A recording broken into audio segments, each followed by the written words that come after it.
Canadian grocers get caught maple washing, younger consumers are turning to cannabis, and Kroger's interim CEO made $14 million last year.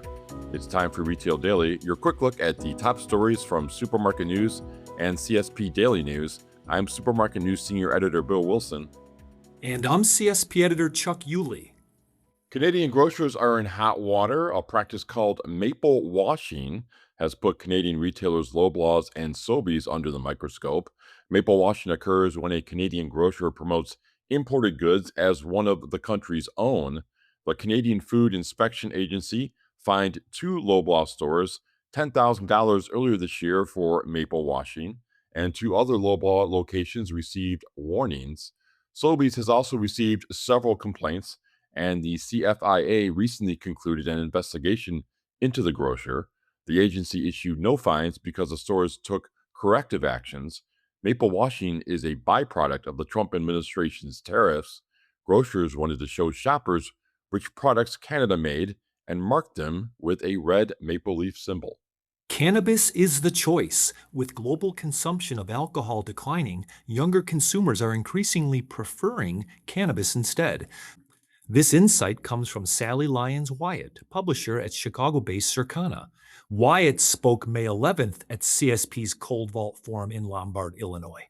During her presentation, Wyatt discussed the appeal of THC beverages among younger consumers, noting THC beverages contain fewer calories, less sugar, and do not cause hangovers. $14 million for 11 months' work. Kroger interim CEO Ron Sargent brought in more than $14 million in salary in 2025, according to a filing the company submitted to the U.S. Securities and Exchange Commission. Sargent took over at the Cincinnati-based grocer in March after the sudden departure of Rodney McMullen following an internal ethics investigation. Sargent's base salary was $4 million, and his stock awards amounted to $10 million. He also received almost $62,000 in dividends paid on unvested restricted stock. Wawa to Tennessee. Wawa will open its first convenience store in Tennessee, in Clarksville, on June 18th, the company announced on LinkedIn.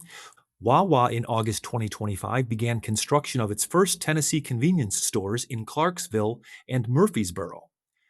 Wawa's plans for the market include 6 new Wawa stores to open in 2026 and up to 50 stores over the next 10 years. Wawa has about 1,200 locations. There is an E. coli outbreak. 9 people, including children under the age of 5, have fallen ill after consuming raw farm cheese, which is carried by Sprouts Farmers Market and H-E-B. 3 have been hospitalized after being diagnosed with E. coli. Raw Farm carried out a recall under protest. The producer said no pathogens were found in cheese collected by Food and Drug Administration and state health department officials. Kudos to CSP. The CSP team on Thursday won 2 national awards in the 2026 ASBE Awards of Excellence competition. The ASBE Awards, presented by the American Society of Business Publication Editors, ASBPE, recognize the best work in business-to-business media. CSP's editorial team won gold in the special issue or supplement in print category for its Category Management Handbook 2025. CSP also won a silver award for online event coverage for its coverage of the Outlook Leadership Conference 2025. And congratulations to CSP. That's all for Retail Daily. Subscribe on Apple Podcasts, Spotify, and more to hear the latest in retail news. I'm Bill Wilson. And I'm Chuck Yulee. For more on these stories, visit CSP Daily News and Supermarket News.